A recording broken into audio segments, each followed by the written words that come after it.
In a world where respect is earned through blood, sweat, and unwavering determination, some battles are fought not on distant battlefields, but in the quiet corridors of military headquarters.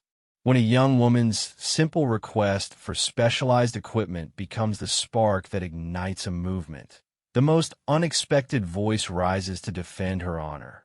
This is the story of courage that came disguised as mockery, respect that arrived through whispered words, and a moment when everything changed with just 2 words: black Talon mark. Sometimes the greatest victories happen when no one is watching, except for those who matter most. Sarah Martinez had always known she was different, not because she was one of the few women in her special operations unit, but because she saw opportunities where others saw obstacles. At 26, she had already earned respect through 3 successful deployments, countless hours of training, and an uncanny ability to hit targets that others missed. But respect in the military came in layers, and she was about to discover how thin some of those layers really were. The morning of October 15th started like any other at Fort Bragg. The North Carolina air carried the familiar scent of pine and determination as Sarah walked through the equipment requisition office. Her boots clicked against the polished concrete floors, echoing in the sterile hallway lined with military efficiency. She carried a single piece of paper in her hand, folded neatly, containing what she believed was a reasonable request that would improve her effectiveness in the field. The requisition office was a place where dreams went to die slowly, buried under layers of bureaucracy and budget constraints.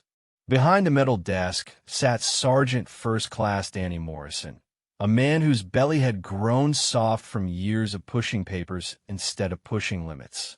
His eyes barely lifted from his computer screen when Sarah approached, the fluorescent lights above casting harsh shadows across his weathered face. "What can I do for you, Martinez?"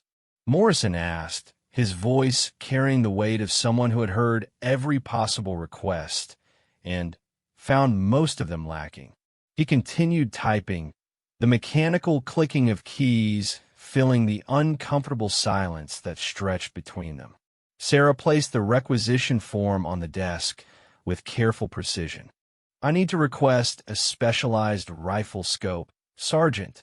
The Night Force Attiker with the illuminated reticle system. My current equipment isn't providing the precision I need for long-range engagement protocols." Morrison's fingers stopped moving across the keyboard. He looked up slowly, his eyes scanning Sarah from head to toe with the kind of assessment that made her skin crawl.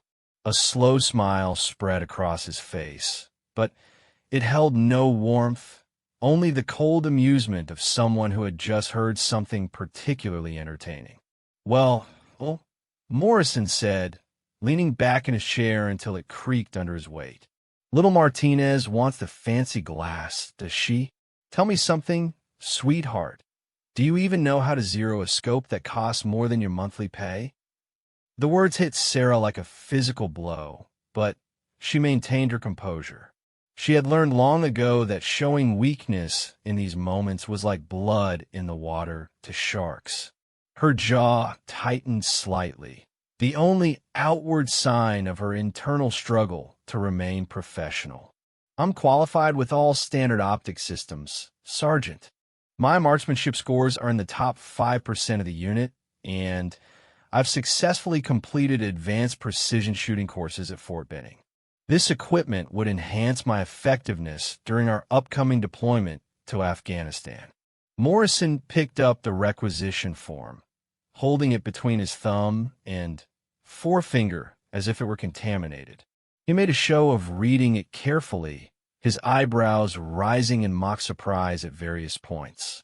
The silence stretched uncomfortably long as other soldiers in the office began to take notice of the exchange. "Top 5%, huh?" Morrison said, his voice carrying just loud enough for others to hear. "That's real impressive for someone who probably needs a step ladder to see over the rifle barrel. The comment drew chuckles from two junior enlisted soldiers waiting nearby. Sarah felt heat rise in her cheeks, but she forced herself to remain perfectly still. She had been through worse than this, survived combat situations that would have broken lesser people, and she would not be broken by the small-minded cruelty of a desk sergeant. "The request is within regulations, Sergeant," Sarah said, her voice steady despite the storm brewing inside her chest. "I meet all the qualifications for specialized equipment based on my mission requirements and performance evaluations." Morrison stood up slowly, his chair rolling backward until it hit the wall with a soft thump.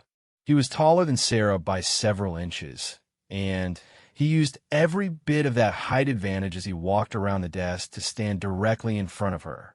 The fluorescent lights cast deep shadows under his eyes, making him look more menacing than he probably was. "Let me explain something to you, Martinez," Morrison said, his voice dropping to what he probably thought was an intimidating whisper, but came across as theatrical. "These scopes are for real operators, not for little girls playing soldier who think they can handle man-sized equipment." The room had grown quieter now, with several people pretending to work while actually listening to every word. Sarah could feel their eyes on her, waiting to see how she would respond to this public humiliation. Some faces showed sympathy, others showed the cruel entertainment that came from watching someone else get torn down. Sarah took a deep breath, centering herself the way she had learned during meditation training. "My gender has nothing to do with my qualifications, Sergeant. My request is based on mission requirements and documented performance metrics." Morrison laughed, a harsh sound that echoed off the walls of the small office. "Mission requirements? Sweetheart, the only mission you should be worried about is making coffee and filing paperwork. Leave the real shooting to the men who can actually handle the recoil without falling over." The comment was followed by more laughter from the growing audience of junior soldiers who had gathered to watch the show. Sarah felt something cold and hard settle in her stomach, a familiar feeling she had experienced during her childhood when bigger kids had picked on her for being different, for dreaming bigger than her circumstances suggested she should. But Sarah Martinez was no longer that scared little girl from East Los Angeles who had learned to fight with words when fists were not enough. She was a trained soldier, a proven warrior, and someone who had earned her place through blood, sweat, and dedication. She would not be diminished by the petty cruelties of a man who had forgotten what it meant to serve with honor. "I understand your concerns, Sergeant," Sarah said, her voice carrying a calm authority that seemed to surprise Morrison. "However, I would appreciate if you would process my request through the proper channels rather than making personal judgments about my capabilities." Morrison's face flushed red, apparently not expecting Sarah to maintain her composure in the face of his increasingly crude attacks. He crumpled the requisition form into a ball and tossed it toward a wastebasket near his desk. The paper bounced off the rim and rolled across the floor, coming to rest near Sarah's boots. "Your request is denied," Morrison said, his voice rising to ensure everyone in the office could hear him clearly. "And let me give you some free advice, little girl. Maybe you should put in for a transfer to the motor pool where you can work on engines instead of pretending to be something you're not." The suggestion drew more laughter from the assembled crowd, and Sarah felt the familiar burn of injustice in her chest. She had faced enemy fire, completed missions that seasoned veterans had failed, and earned commendations for her service under dangerous conditions. Yet here she stood, being mocked by a man whose greatest achievement was mastering the bureaucracy of supply requisitions. Sarah bent down and picked up the crumpled requisition form, smoothing it out carefully against her leg. She folded it neatly and placed it in her breast pocket, her movements deliberate and controlled despite the chaos of emotions swirling inside her chest. "Thank you for your time, Sergeant," Sarah said, her voice betraying none of the anger she felt. "I'll be sure to mention your professionalism in my report." Morrison's eyes narrowed at the implied threat, but before he could respond, Sarah had already turned and begun walking toward the exit. Her boots clicked against the concrete floor with military precision, each step carrying her further away from the humiliation and closer to whatever came next. As she pushed through the heavy door that led back into the main corridor, Sarah could hear Morrison's voice behind her, now speaking to his audience rather than to her. "That's what happens when they let anyone into the military these days," Morrison said, his words carrying clearly through the closing door. "Pretty soon they'll be issuing makeup kits instead of rifle scopes." The laughter that followed his comment was the last thing Sarah heard before the door closed completely, sealing her off from the toxic environment she had just escaped. She stood in the corridor for a moment, allowing herself to feel the full weight of what had just happened. The humiliation was bad enough, but what really stung was the realization that this was not an isolated incident. Morrison's behavior represented a broader attitude that still existed in certain corners of the military, a throwback to an era when women were expected to know their place and stay within carefully defined boundaries. Sarah had spent her entire career proving that those boundaries were artificial constructs designed to limit potential rather than recognize capability. She had outshot men who claimed superior skill, outrun soldiers who boasted about their endurance, and outthought officers who assumed intelligence was a masculine trait. But in that moment, standing in the sterile corridor of the requisition building, Sarah Martinez felt the weight of every stereotype, every assumption, and every casual dismissal she had ever encountered. The anger she felt was not just about the denied equipment request or even about Morrison's crew behavior. It was about a system that still allowed such treatment to occur without consequence. As Sarah walked toward the exit of the building, she made a decision that would change everything that followed. She would not simply accept this treatment and move on. She would not file a complaint through official channels that would likely disappear into the same bureaucratic maze that had created Morrison's little kingdom of petty power. Instead, Sarah Martinez decided to do something that would require more courage than anything she had ever done in combat. She decided to trust the system at its highest levels, to believe that somewhere in the chain of command above Morrison's small world, there were leaders who still remembered what the military was supposed to represent. The October sun was beginning to set as Sarah walked across the base toward her barracks, painting the sky in shades of orange and red that reminded her of tracer rounds cutting through the darkness. She pulled out her phone and scrolled through her contacts until she found the number she was looking for.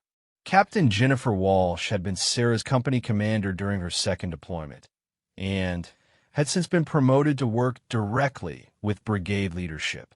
More importantly, Walsh was someone who had always judged soldiers based on their performance rather than their gender. Sarah hesitated for only a moment before pressing the call button. The phone rang twice before Walsh's familiar voice answered. "Sarah, this is unexpected. How are you doing?" "Captain Walsh, I need to ask you something, and I need you to tell me honestly whether I should pursue it or let it go." There was a pause on the other end of the line, followed by the sound of Walsh moving to a more private location. "Okay, you have my attention. What happened?" Sarah told her the entire story, leaving out nothing about Morrison's behavior or the public humiliation she had experienced. Walsh listened without interruption, occasionally making small sounds that indicated she was taking notes. "Sarah," Walsh said when the story was finished, "I need you to understand something. What you're describing is not just unprofessional behavior. It's a violation of several military regulations regarding equal treatment and professional conduct. But more than that, it represents exactly the kind of attitude that we're supposed to be working to eliminate from the military. I know, Captain, but I also know that filing a formal complaint could make my life very difficult, especially if it doesn't result in any meaningful consequences for Morrison. Walsh was quiet for a long moment, and Sarah could almost hear the wheels turning in her former commander's mind. Sarah, I want you to write down everything that happened, exactly as you told it to me. Include names of witnesses, times, specific quotes, if you can remember them. And then I want you to give me 24 hours before you decide what to do with that information. What are you thinking, Captain? I'm thinking that sometimes the best way to handle a problem like this is to bypass the normal channels and go straight to someone who has the authority to make real changes. But I need to make some phone calls first. After ending the call, Sarah spent the evening writing down every detail she could remember about her encounter with Morrison. She included the names of the soldiers who had witnessed the exchange, the exact time and location, and Morrison's specific words as accurately as she could recall them. As she wrote, Sarah found herself remembering other incidents, smaller moments of discrimination and dismissal that she had previously chosen to ignore or downplay. A pattern began to emerge, a consistent thread of behavior that suggested Morrison's actions were not an isolated incident, but part of a broader problem. The next morning, Sarah woke to find a text message from Captain Walsh. Check your email. Instructions attached. Trust the process. Sarah's hands trembled slightly as she opened her laptop and navigated to her military email account. Walsh's message was brief but clear. Report to Building 4 to 1157 at 1400 hours. Ask for Colonel Harrison's office. Bring the documentation we discussed. Building 4 to 1157 was brigade headquarters, imposing structure that housed the senior leadership responsible for thousands of soldiers and millions of dollars in equipment and operations. Sarah had never had reason to visit the building before, and the prospect of meeting with a colonel about her situation was both thrilling and terrifying. As Sarah prepared for what could be the most important meeting of her military career, she reflected on the journey that had brought her to this point. From a moment she had first considered joining the military, people had told her what she could not do, where she did not belong, and what she should not expect to achieve. But Sarah Martinez had built her entire life around proving such people wrong, and she was not about to stop now. The equipment request that had started this entire chain of events had been about improving her effectiveness as a soldier. Now, it had become something much larger, a test of whether the military she served truly lived up to its stated values of honor, courage, and commitment. The clock on her wall showed 1,100 hours, giving her 3 hours to prepare for a meeting that could change everything or nothing at all. Sarah looked at herself in the mirror, adjusting her uniform until every detail was perfect. Whatever happened in Colonel Harrison's office, she would face it as she had faced everything else in her military career, with dignity, professionalism, and an unshakable belief in her own worth as a soldier. The walk to Building 4 to 1157 felt longer than any patrol Sarah had ever completed in hostile territory. Each step carried her further from the familiar world of squad-level operations and closer to the rarefied atmosphere of senior military leadership. The autumn air was crisp against her face, carrying the scent of fallen leaves and the distant sound of soldiers conducting training exercises. Building 4 to 1157 stood like a monument to military bureaucracy, its red brick facade and perfectly manicured landscaping suggesting an attention to detail that extended far beyond mere aesthetics. Sarah paused at the entrance, checking her watch to ensure she was neither early nor late for her appointment. Military timing was precise to the minute, and arriving at the wrong moment could send unintended messages about her level of professionalism. The interior of the building was a study in controlled chaos. Officers and senior enlisted personnel moved through the corridors with purpose, their conversations conducted in the kind of measured tones that suggested important decisions were being made with every exchange. Sarah approached the information desk, where a staff sergeant with perfectly pressed uniforms and sharp creases that could cut paper looked up from his computer screen. Sergeant Martinez reporting to Colonel Harrison's office as directed, Sarah said, presenting her military identification card with practiced efficiency. The staff sergeant examined her credentials carefully before consulting a computer screen that Sarah could not see. After a moment that felt much longer than it probably was, he nodded and pointed toward a corridor that branched off to the right of the main lobby. "Third door on the left, Sergeant. The colonel is expecting you." Sarah thanked him and began walking down the indicated corridor, her boots clicking against polished linoleum floors that reflected the overhead lighting like mirrors. The walls were lined with photographs of previous brigade commanders and commendations earned by units under their leadership. She found herself wondering what kind of man Colonel Harrison would be, whether he would approach her situation with the same dismissive attitude she had encountered from Morrison, or if he represented something different. The third door on the left was unmarked except for a small placard that read, "Colonel J. Harrison, Brigade Commander." Sarah took a deep breath, adjusted her uniform one final time, and knocked twice on the heavy wooden door. Enter came a voice from inside, deep and authoritative but not unkind. Sarah opened the door and stepped into an office that was both larger and more modest than she had expected. The walls were lined with bookcases filled with military manuals, leadership guides, and what appeared to be personal reading material that ranged from history to philosophy. Behind a substantial wooden desk sat a man who looked to be in his early 50s, with graying hair and intense blue eyes that seemed to take in everything at once. Colonel Harrison rose from his chair as Sarah entered, a gesture of courtesy that surprised her. Most senior officers expected junior enlisted personnel to come to them, not the other way around. He was taller than she had expected, with the bearing of someone who had spent decades learning to command through presence rather than volume. "Sergeant Martinez, please have a seat," Colonel Harrison said, gesturing toward one of two chairs positioned in front of his desk. "Thank you for coming on such short notice." Sarah sat down carefully, maintaining perfect posture despite the uncomfortable nature of the situation.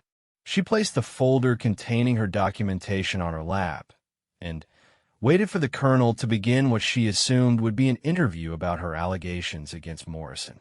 "Before we discuss why you're here, I want you to understand something," Colonel Harrison said, settling back into his chair and fixing Sarah with a direct gaze. "Captain Walsh has briefed me on your situation, and I've taken the liberty of conducting some preliminary inquiries. What I've discovered has been both enlightening and disappointing." Sarah felt her heart rate increase as she wondered what kind of inquiries the colonel might have conducted. Had he spoken to Morrison? Were there other soldiers who had experienced similar treatment? Had her decision to pursue this matter through unofficial channels somehow compromised her position? "I've served in the Army for 28 years, Colonel Harrison continued, his voice taking on a reflective quality that suggested he was choosing his words carefully. "I've commanded units in Iraq, Afghanistan, and half a dozen other places where the only thing that mattered was whether someone could do their job when it counted. I have no patience for the kind of behavior you experienced yesterday." The colonel leaned forward slightly, his hands folded on the desk in front of him. "But I also understand that changing institutional culture requires more than just punishing individual instances of misconduct. It requires creating an environment where such behavior is unthinkable rather than merely unacceptable. Sarah nodded, unsure whether she was expected to respond or simply listen. The colonel's approach was unlike anything she had anticipated, more philosophical than procedural, more focused on broader issues than specific incidents. "Tell me about your equipment request," Colonel Harrison said. Not about Morrison's response to it, but about the request itself. "Why do you need this particular scope?"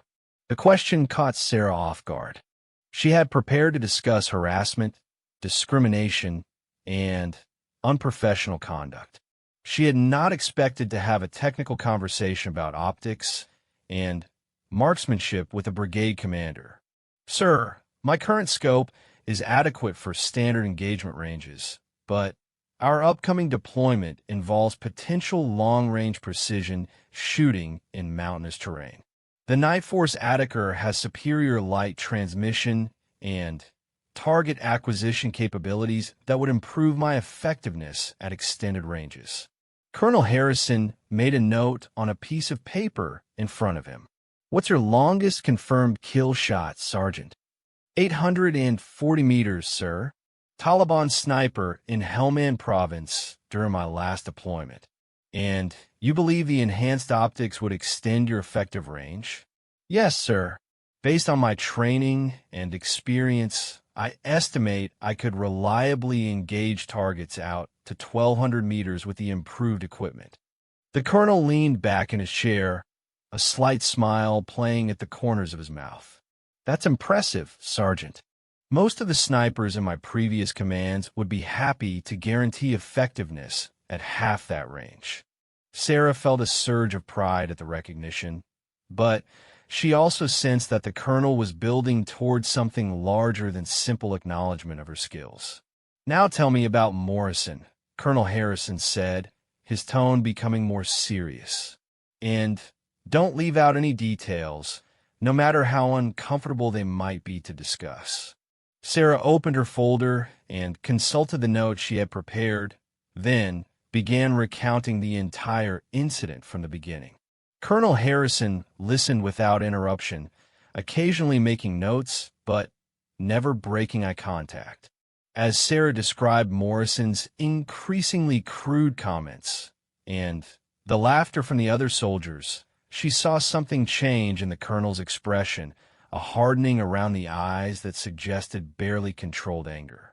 When Sarah finished her account, the office fell silent except for the distant sounds of military activity filtering through the windows.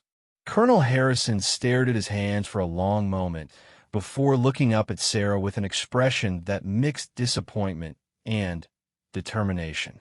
"Sergeant Martinez, I need to ask you a difficult question, and I need you to answer it honestly, even if the truth might be uncomfortable." Sarah straightened in her chair, preparing herself for whatever was coming next. "Do you believe Morrison's behavior was motivated by genuine concerns about your capabilities, or do you think it was based on prejudice against women in combat roles?" The question hung in the air between them, loaded with implications that Sarah understood all too well. Her answer could determine not only Morrison's fate, but also how the entire incident would be characterized and addressed. "Sir, I believe Sergeant Morrison's behavior was based on his personal prejudices rather than any legitimate assessment of my capabilities. His comments focused on my gender rather than my qualifications, and his refusal to process my request was contrary to established procedures for equipment requisitions." Colonel Harrison nodded slowly, then reached into his desk drawer and pulled out a thick folder that he placed on the desk between them. "This is Morrison's personnel file, Sergeant. Over the past 3 years, I've received 7 informal complaints about his behavior toward female soldiers. None of them were serious enough to warrant formal disciplinary action, but together they paint a clear picture of someone who has not adapted to the changing nature of military service. Sarah felt a mixture of vindication and sadness as she realized that her experience was not unique.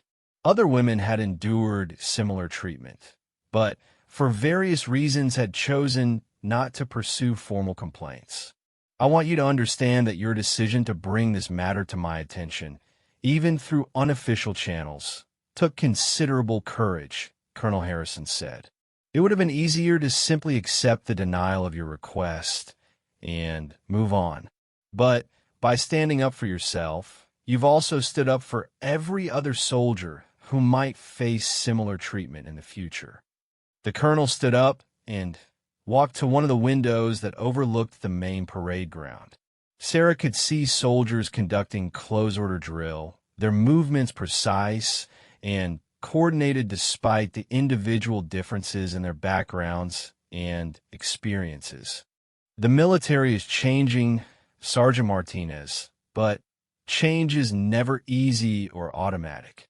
It requires people like you, people who are willing to challenge systems and attitudes that no longer serve our mission or our values. Colonel Harrison returned to his desk and picked up his phone. Major Stevens, please ask Sergeant First Class Morrison to report to my office immediately. Yes, I know he's in the middle of processing requisitions. This takes priority. After ending the call, the colonel turned his attention back to Sarah. I want you to remain here while I speak with Morrison. Depending on how that conversation goes, I may ask you to join us. Are you comfortable with that? Sarah nodded, though she felt her stomach tighten with nervous anticipation. The prospect of confronting Morrison in the presence of a colonel was both empowering and terrifying. Sir, may I ask what you intend to do about my equipment request? Colonel Harrison smiled, and for the first time since she had entered his office, Sarah saw something that looked like genuine amusement in his eyes. Sergeant Martinez, your equipment request was approved before you walked through that door. The question now is what we do about the person who denied it and how we prevent similar incidents in the future. Before Sarah could respond, there was a sharp knock on the office door. Colonel Harrison called for the person to enter, and Sarah turned to see Morrison stepping into the office, his face showing the confusion and concern of someone who had been summoned to brigade headquarters without explanation. Morrison's eyes widened when he saw Sarah sitting in front of the colonel's desk. His face went through a rapid series of expressions, from surprise to comprehension to what appeared to be genuine fear. Sergeant First Class Morrison, please close the door and have a seat, Colonel Harrison said, his voice carrying a tone of command that brooked no argument. Morrison closed the door and sat in the chair next to Sarah, his movements stiff and uncertain.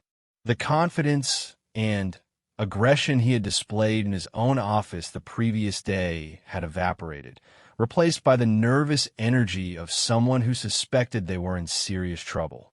Sergeant Morrison, I've asked you here to discuss an incident that occurred yesterday in your office involving Sergeant Martinez and her equipment request. Before we proceed, I want to give you an opportunity to provide your version of what happened.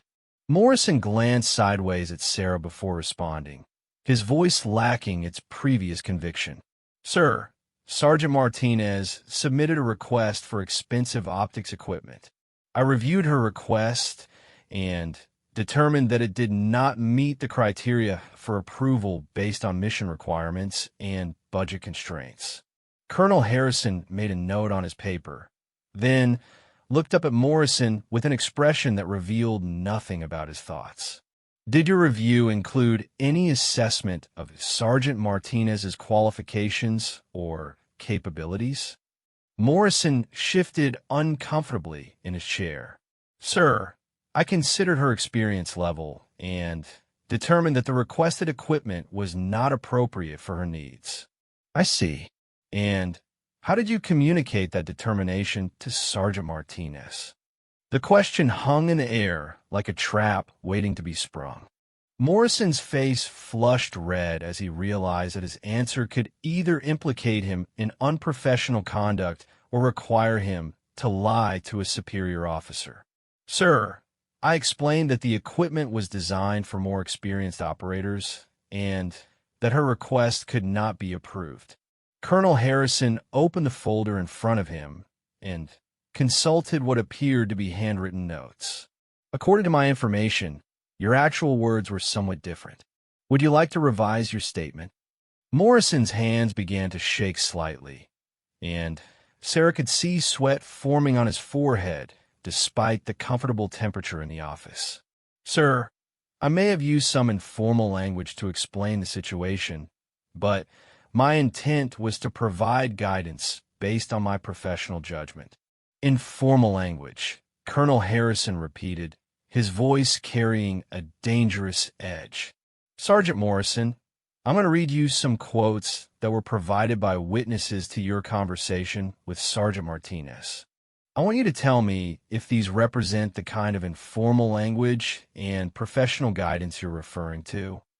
The colonel lifted a piece of paper and began reading in a measured tone that somehow made Morrison's words sound even more offensive than they had in their original context.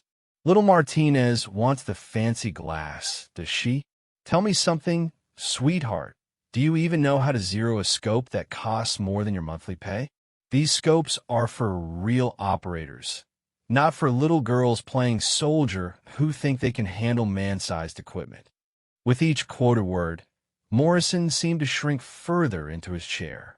By the time Colonel Harrison finished reading, the sergeant's face had gone pale, and he was staring at his hands. Do these quotes accurately represent your professional guidance, Sergeant Morrison? Morrison's voice was barely above a whisper when he finally responded. Sir, I may have expressed my concerns more directly than I should have. Colonel Harrison set the paper aside and leaned forward, his blue eyes fixed on Morrison with laser intensity. Sergeant Morrison, in my 28 years of military service, I have never encountered a more clear-cut case of conduct unbecoming a non-commissioned officer. Your behavior was not just unprofessional. It was a direct violation of multiple military regulations regarding equal treatment, professional conduct, and respect for fellow soldiers. Morrison said nothing, apparently recognizing that anything he might say would only make his situation worse. However, Colonel Harrison continued, before I decide on appropriate consequences for your actions, I want to give you one opportunity to demonstrate that you understand the severity of what occurred and your role in it. The colonel gestured towards Sarah. I want you to look at Sergeant Martinez and explain to her why your behavior was unacceptable, and I want you to do so in a way that demonstrates genuine understanding rather than simple compliance with my instructions. Morrison turned towards Sarah, his face showing a mixture of embarrassment and resentment. For a moment, she thought he might refuse to speak or might offer some perfunctory apology that would satisfy the letter of the colonel's request without meeting its spirit. Instead, Morrison surprised her by speaking in a voice that carried what sounded like genuine remorse. Sergeant Martinez, my behavior yesterday was completely inappropriate and unprofessional. I allowed my personal biases to influence my professional judgment, and I treated you with disrespect that you did not deserve. Your qualifications and capabilities should have been the only factors I considered in reviewing your request, and I failed to meet that standard. Sarah nodded acknowledgement of the apology, though she could not tell whether Morrison's words reflected genuine remorse or simply a calculated attempt to minimize the consequences of his actions. Colonel Harrison watched the exchange carefully before speaking again. Sergeant Morrison, you will report to the base legal office tomorrow morning at 0800 hours to receive counseling on military regulations regarding discrimination and harassment. You will also complete 40 hours of sensitivity training over the next 4 weeks, and you will be removed from your current position effective immediately. Morrison's face showed shock at the severity of the consequences, but he nodded acceptance without argument. Additionally, the colonel continued, "You will personally ensure that Sergeant Martinez's equipment request is processed and expedited through all necessary channels. The optics she requested will be available for her use within 72 hours. As Morrison prepared to leave, Colonel Harrison delivered one final message that would stay with Sarah long after the meeting ended. "Sergeant Morrison, I want you to remember something as you reflect on what happened here today. Sergeant Martinez is not just one of the best marksmen in this brigade. She's one of the best soldiers, period. Her gender is irrelevant to her capabilities, and anyone who suggests otherwise is demonstrating their own limitations rather than hers." After Morrison left the office, Sarah sat in stunned silence, trying to process everything that had just occurred. The colonel's swift and decisive action exceeded anything she had dared to hope for, but she also sensed that something more significant had taken place. "Sergeant Martinez," Colonel Harrison said, returning to his seat behind the desk, "I need you to understand something important. What happened here today was not just about addressing one incident of misconduct. It was about sending a message that will ripple through this entire command." Sarah looked up at him, waiting for him to continue. "Word of this meeting will spread, as word always does in military units. Soldiers will learn that discrimination and harassment have real consequences, and they will also learn that leaders at every level are committed to creating an environment where everyone can serve with dignity and respect."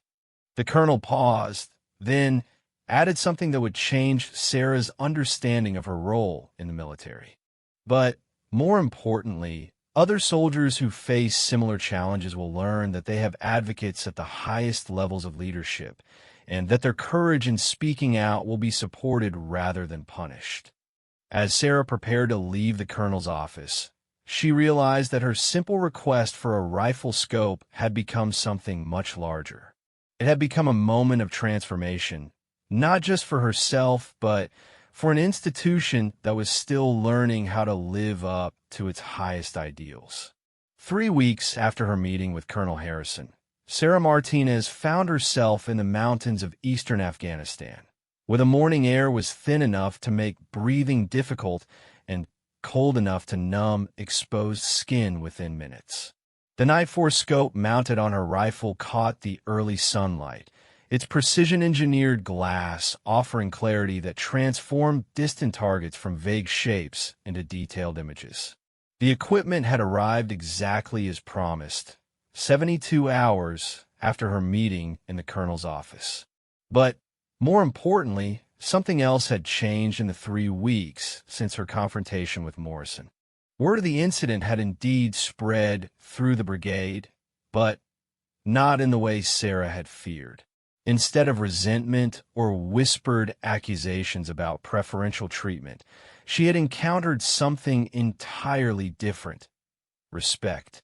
Other female soldiers had begun approaching her, some to share their own experiences with discrimination, others simply to express gratitude that someone had finally stood up to the casual sexism that still infected certain corners of military culture.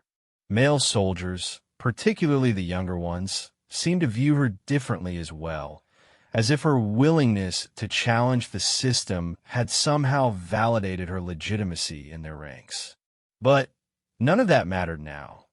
As Sarah lay prone on a rocky outcropping overlooking a valley where intelligence reports suggested high-value targets were moving through terrain that offered few opportunities for engagement, her spotter, Corporal Jake Thompson, lay beside her with a powerful telescope, scanning the landscape for any sign of movement. "Martinez, you've got movement at your 11 o'clock, approximately 1,000 meters out," Thompson whispered, his voice barely audible even at close range.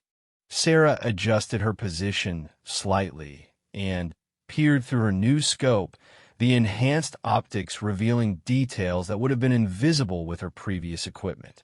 She could see three figures moving along what appeared to be a game trail, their movements suggesting military training rather than civilian activity.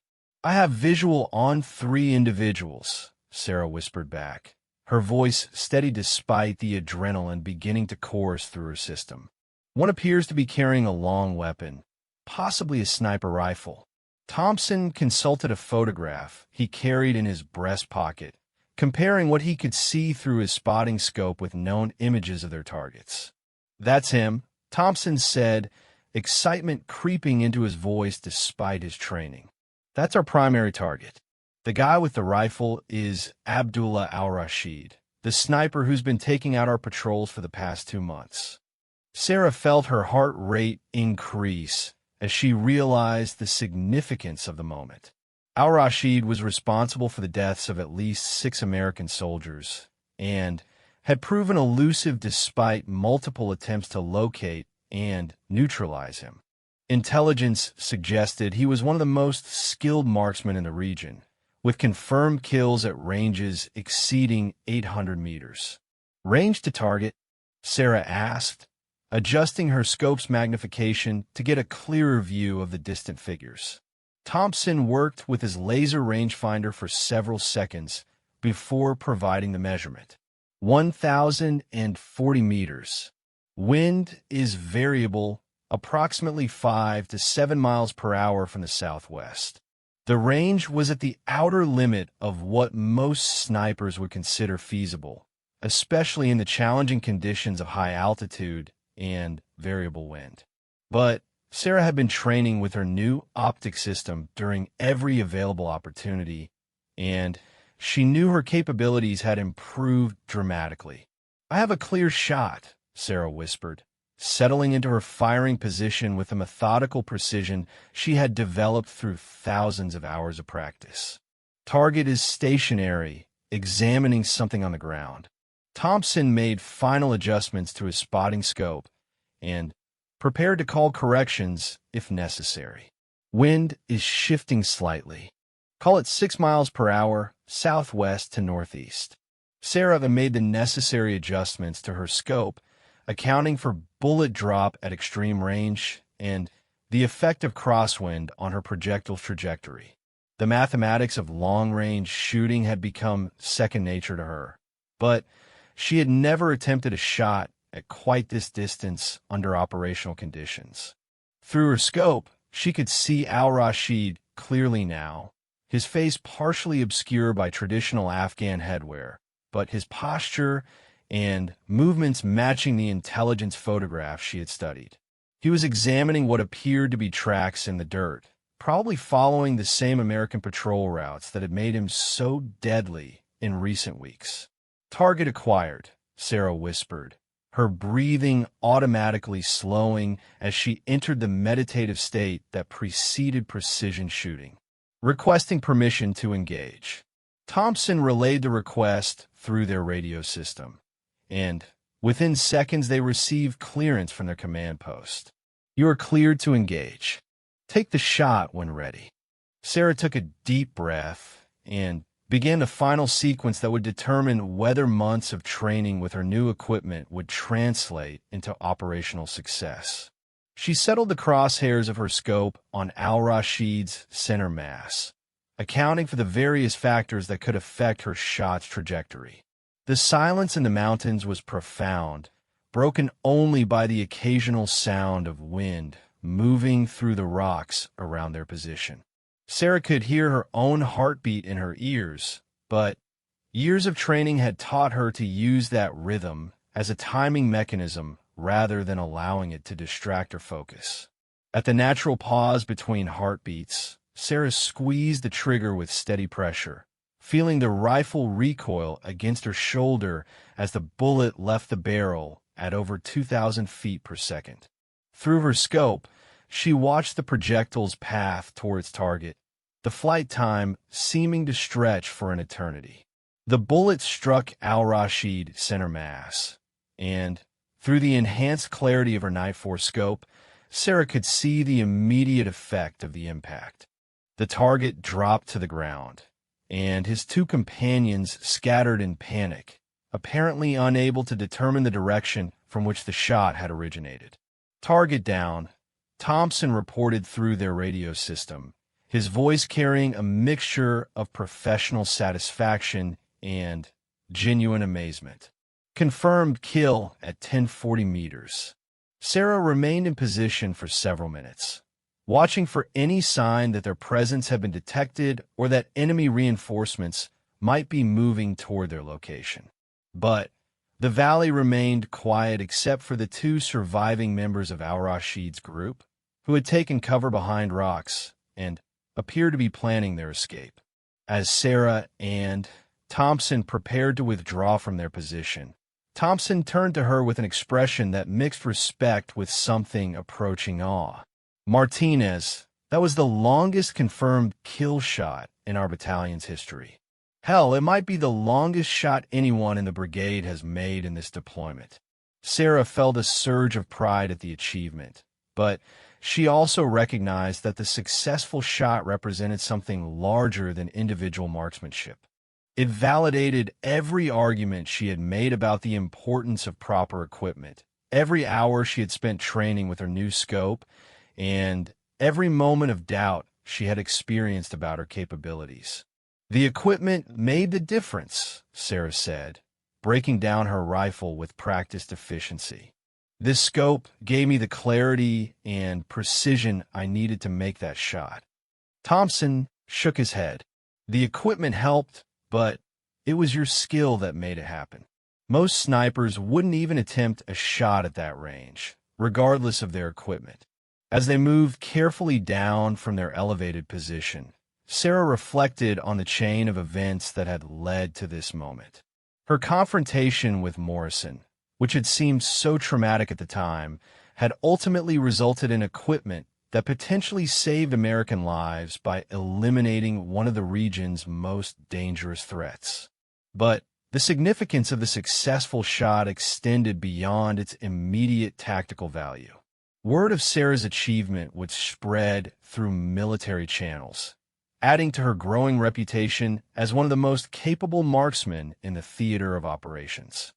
More importantly, it would serve as evidence that her original equipment request had been based on legitimate operational needs rather than personal preference. 2 days later, Sarah received word that she was being recommended for a commendation based on her successful elimination of al-Rashid. The recommendation would work its way through various levels of command, eventually reaching the desk of someone who would decide whether her actions warranted formal recognition. But on that same day, Sarah also received something that meant more to her than any medal or commendation could: a personal message from Colonel Harrison, transmitted through secure military communications. "Sergeant Martinez," the message read, "I wanted you to know that news of your successful long-range engagement has reached brigade headquarters, and I could not be more proud of your achievement. Your actions validate every argument you made about the importance of proper equipment and demonstrate the kind of exceptional performance that sets our soldiers apart from our enemies. However, I also want you to know that your greatest contribution may not be the enemy sniper you eliminated, but the example you set for other soldiers who face discrimination and doubt. Your courage in standing up for yourself has created ripple effects that extend far beyond your individual situation. Since our meeting 3 weeks ago, I have received reports of improved morale among female soldiers throughout the brigade, and I have noticed a marked decrease in the kind of unprofessional behavior you experienced. Sometimes change requires a catalyst, and you provided that catalyst. Your rifle scope may have helped you eliminate a dangerous enemy, but your courage in requesting that equipment helped eliminate a different kind of enemy. The attitude that soldiers should be judged by anything other than their capabilities and their character. I hope you understand that what you accomplished in my office was just as important as what you accomplished in the mountains of Afghanistan. Both achievements required precision, both required courage, and both made our army stronger. Respectfully, Colonel G. Harrison. Sarah read the message several times, feeling a warmth that had nothing to do with the Afghan sun beating down on their forward operating base. The colonel's words helped her understand that her experience had been part of something larger than personal vindication or professional advancement. That evening, as Sarah cleaned and maintained her rifle in preparation for their next mission, Corporal Thompson approached her with news that would add another layer of significance to recent events. "Martinez, I just got word from battalion headquarters," Thompson said, settling onto a wooden crate beside the table where Sarah was working. "They're creating a new designation for exceptional long-range shooting achievements. They're calling it the Black Talon mark, and you're going to be the first soldier to receive it." Sarah looked up from her rifle, intrigued by this unexpected development. "What kind of designation?" "It's going to be a special skill identifier that gets added to your military record, recognizing soldiers who achieve confirmed kills at ranges exceeding 1,000 meters under combat conditions. Battalion wants to encourage precision marksmanship and recognize soldiers who demonstrate exceptional capability." The news added another dimension to Sarah's growing sense that recent events had been about more than individual achievement. The creation of a new recognition program suggested that military leadership was actively seeking ways to identify and reward exceptional performance, regardless of the soldier's gender or background. "There's more," Thompson continued. "Apparently, the idea for the Black Talon mark came directly from brigade headquarters. Someone up there thinks precision marksmanship should be recognized and encouraged, and your shot provided the perfect opportunity to implement the program." Sarah smiled as she recognized Colonel Harrison's influence behind this development. The colonel had promised that her courage would create ripple effects, and the creation of a new recognition program demonstrated his commitment to institutional change. Over the following weeks, as news of the Black Talon Mar program spread through military networks, Sarah began receiving messages from soldiers throughout the Army who had heard about her achievement and the circumstances that had made it possible. Many of the messages came from women who shared their own experiences with discrimination and expressed gratitude that someone had stood up to the system that had marginalized their contributions. But perhaps the most meaningful response came from an unexpected source: a group of male snipers from various units who had formed an informal network to share techniques and support each other's professional development. Their message was brief but powerful. "Sergeant Martinez, we wanted you to know that your achievement has raised the bar for all of us. Your willingness to fight for the equipment you needed and your ability to use that equipment to eliminate a dangerous enemy represents everything we try to achieve as precision marksmen. Gender is irrelevant when it comes to putting steel on target at extreme range. Respect." The message was signed by 12 snipers, including several whose reputations were legendary within the special operations community. Their recognition of her achievement felt like acceptance into an exclusive brotherhood that had previously been closed to women. As Sarah's deployment neared its end, she found herself reflecting on the unexpected journey that had begun with a simple equipment request and had ultimately transformed not just her own career, but potentially the experiences of countless other soldiers who would follow in her footsteps. The Night Force scope that had caused so much controversy continued to perform flawlessly, enabling her to make several additional long-range shots that contributed to the success of her unit's mission. But its greater value lay in what it represented: proof that institutional barriers could be overcome through courage, persistence, and the support of leaders who were committed to doing what was right rather than what was comfortable.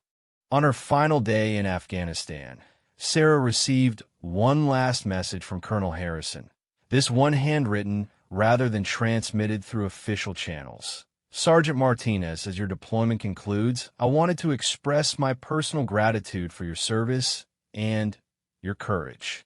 The enemy sniper you eliminated will never again threaten American soldiers, but your greater victory was over an enemy that threatens our army from within.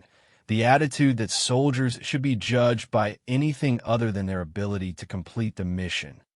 The Black Talon mark you earned will remain part of your permanent military record, but I hope you understand that your most important achievement cannot be captured by any official recognition. You proved that excellence comes in many forms, and that the most dangerous enemies of our values are the prejudices we carry within our own ranks. Your rifle scope helped you see distant targets with exceptional clarity. Your courage helped all of us see our own institution with greater clarity. Both kinds of vision are essential to our mission and our values. When you return home, you will find that the military you rejoin is slightly different from the one you left, and that difference exists because you had the courage to demand better from all of us.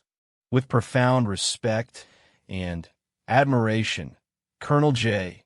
Harrison. P.S. I recently received word that Morrison has successfully completed his sensitivity training and has requested assignment to a role that involves less interaction with junior soldiers. Sometimes redemption is possible, even for those who seem least likely to achieve it. Sarah folded the colonel's letter carefully and placed it in her personal effects, knowing that she would treasure it long after her military service ended. The letter represented validation of a journey that had begun with public humiliation and had ultimately led to recognition that exceeded anything she had imagined possible. As her transport aircraft lifted off from the Afghan airfield for the long journey home, Sarah looked down at the mountains where she had made her record-setting shot. The landscape looked peaceful from altitude, giving no indication of the dangers and challenges that defined daily life of the soldiers still deployed there. But Sarah knew that some of those soldiers, particularly the women who wore the same uniform she wore, would face their missions with greater confidence because of what had happened in a requisition office back in North Carolina. Her courage in requesting proper equipment had created a precedent that would make it easier for future soldiers to advocate for themselves and their mission requirements. The Black Talon mark on her military record would eventually fade in significance as other soldiers achieved similar or greater feats of marksmanship. But the precedent she had established, the courage she had demonstrated, and the institutional changes she had helped create would endure long after her own service ended. Sarah Martinez had requested a rifle scope and had been publicly mocked for her presumption.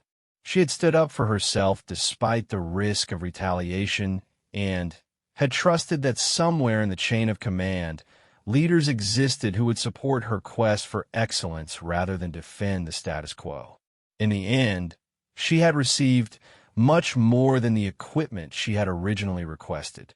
She had received validation of her worth as a soldier, recognition of her exceptional capabilities, and the knowledge that her courage had made it easier for others to follow the path she had chosen. As her aircraft flew through the darkness toward home, Sarah reflected on the simple truth that had guided her throughout this entire experience. Excellence requires not just skill and dedication, but also the courage to demand the tools and opportunities necessary to achieve one's full potential. Sometimes that courage is tested in combat, but sometimes it is tested in the quiet corridors of bureaucracy where battles are fought with words rather than bullets. Sarah Martinez had proven herself capable of winning both kinds of battles, and in doing so, she had helped ensure that future soldiers would face fewer obstacles in their own pursuit of excellence. The rifle scope that had started everything continued to serve her well, but its greatest value lay not in the clarity it provided to distant targets, but in the clarity it had brought to questions of equity, opportunity, and the true meaning of military service. The black Talon mark she had earned would remain with her forever, a symbol not just of exceptional marksmanship, but of the courage required to challenge systems that limit human potential based on irrelevant characteristics. In the end, that courage had proven to be her most powerful weapon, more precise than any rifle scope, and more effective than any bullet in creating the changes that truly mattered.